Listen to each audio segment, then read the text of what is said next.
پھر رسول صلی اللہ علیہ وسلم کا ارشاد ہے کہ حسد یعنی رشک دو شخصوں کے سوا کسی پر جائز نہیں.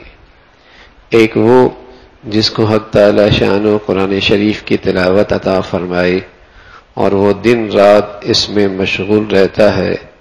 دوسرا وہ خوش نصیب جس کو حق تعالی نے مال کی کثرت عطا فرمائی اور وہ دن رات اللہ کے راستے میں خرچ کرتا رہتا ہے.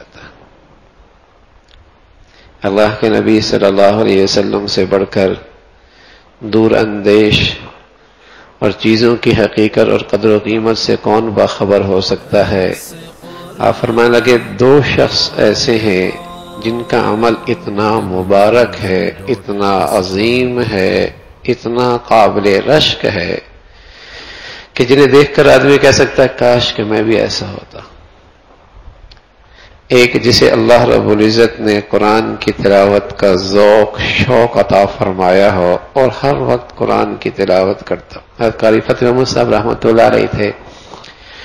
ایک قرآن تہجد میں شروع کر رکھا ہوتا، ایک عام نمازوں میں تلاوت کا سلسلہ شروع کر رکھا ہوتا، اور ایک عام تلاوت کا معمول تھا.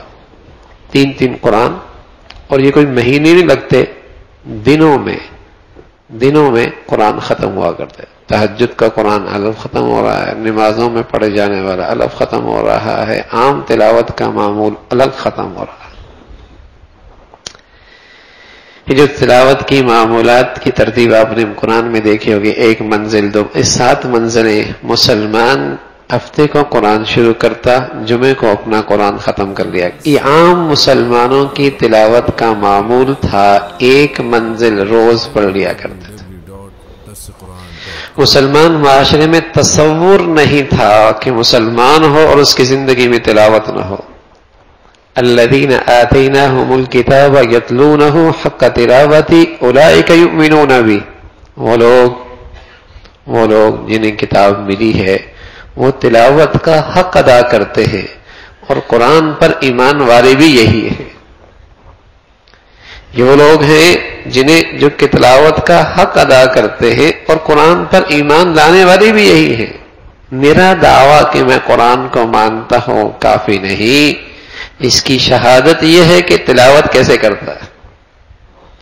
اس ایمان، قرآن پر ایمان کا دعویٰ میرا سچا ہے، تلاوت کتنی ہے زندگی میں.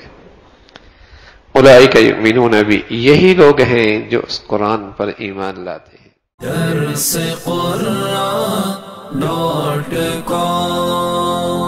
www.darsequran.com